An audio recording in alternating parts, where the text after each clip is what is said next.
দর্শক, আজকের ভিডিওতে আমি আপনাদেরকে বেশ কয়েক রকম লোভনীয় সুস্বাদু খাবারগুলো দেখাবো। ভিডিওটা পুরোপুরি দেখলে আপনারা অনেক খাবার তৈরি করা দেখতে পারবেন। যেমন এই খাবারটা দেখুন কিভাবে তৈরি করছে। আটাগুলোকে আগে প্রসেসিং করে নিয়েছে, তারপরে একটা নির্দিষ্ট স্ট্রাকচার তৈরি করা হচ্ছে। কিভাবে তৈরি করা হচ্ছে এগুলো আপনারা দেখলে বুঝতে পারবেন। তারপরে চুলাতে দিয়েছে, অনেকটা যখন হয়ে গেছে উপর দিয়ে তিল এবং কিছু ভেজিটেবলস দেওয়া হচ্ছে। এরপরে যখন হয়ে গেছে তোলা হলো। দেখুন কি চমৎকার একটা খাবার। তারপরে দেখুন বিস্কিট জাতীয় একটা খাবার, অনেকটা ব্রেডের মতো, কিন্তু কিভাবে তৈরি করছে দেখুন। আটার উপরে ঘি দিয়েছে, তারপরে স্কোয়ার একটু লম্বা সাইজ করেছে, মাঝখান দিয়ে কেটে দিচ্ছে, এবার দুই প্রান্ত টান দিয়ে লম্বা করছে। মানে প্রক্রিয়াগুলো কিন্তু বেশ চমৎকার। তারপরে জোরে জোরে এটাকে গোল করে চুলার উপর দেওয়া হয়েছে। অনেকটা যখন হয়ে গেছে এখন উল্টিয়ে দেওয়া হচ্ছে। যখন হয়ে গেছে টোটালি দেখুন কি চমৎকার লাগছে, খাবারটা দেখতেও খুব সুন্দর।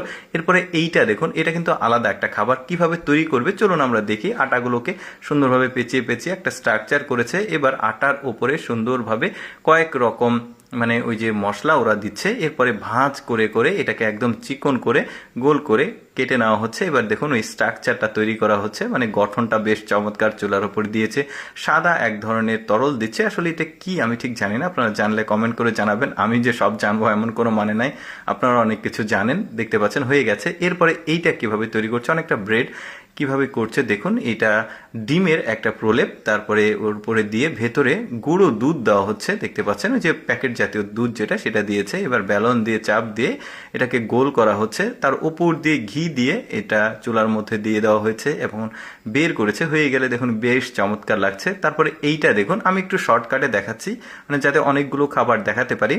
খাবারগুলো কিভাবে তৈরি করছে আপনারা একটু মনোযোগ সহকারে দেখলেই কিন্তু আপনারা বুঝতে পারবেন। এই যে দেখুন লাঠি দিয়ে চাপ দিয়ে লম্বা করা হচ্ছে। তারপরে এটা একদম গরম তেলে ভাজা হচ্ছে। বেশ চমৎকার, একদমই ব্যতিক্রম এক্সেপশনাল খাবারগুলো কিন্তু আমার কাছে বেশ চমৎকার লেগেছে। যখন হয়ে গেছে দেখুন বেশ দারুণ। তারপরে বড় সাইজের একটা রুটি কিভাবে তৈরি করছে দেখুন, আমি আপনাদেরকে দেখাচ্ছি। এই যে দেখতে পাচ্ছেন রুটির উপরে সবজি জাতীয় একটু মিক্সিং করে এর উপরে দিয়ে দিয়েছে। এবার দুই প্রান্ত ভাঁজ করছে, এবার তার পাশের প্রান্ত ভাঁজ করে স্কোয়ার সাইজ করেছে। এগুলো করছে মিক্সিং করার জন্য, আটার মধ্যে উপকরণগুলো যেন ভালোভাবে মিক্সিং হয়। তার উপর দিয়ে সম্ভবত কালো জিরা দেওয়া হয়েছে। এবার চুলাতে দিয়ে এটাকে উল্টিয়ে পাল্টিয়ে দিয়ে দেখুন বেশ চমৎকার যখন হয়ে গেছে। তারপরে এইটা কিভাবে তৈরি করছে দেখুন। এটা কিন্তু থাম্বনেইলে দেখেছেন আপনারা, বেশ দারুণ একটা খাবার। উপরে দিয়ে ডিম, এগুলো ডিম ঘি আছে, সবকিছু মিক্সিং করে নিয়েছে আগে। তারপরে উপর দিয়ে কিছুটা মশলা দিচ্ছে, তারপরে ভেজিটেবলস দিচ্ছে, তারপরে কিছুটা শুকনো আটা দিল। এবার মিক্সিং করা হবে। মিক্সিং এর প্রসেসিংটা আপনারা দেখলেন। তারপরে একটা নির্দিষ্ট মাপ করে কেটে কেটে চাকার মতো করা হচ্ছে। আবার বেলন দিয়ে চাপ দিয়ে এটা যে আকৃতি প্রয়োজন সেটা করে এবার চুলাতে দেওয়া হয়েছে। বেশ দারুণ। দর্শক, কেমন লাগলো আজকের ভিডিওটি কমেন্ট করে জানাবেন। ধন্যবাদ সবাইকে।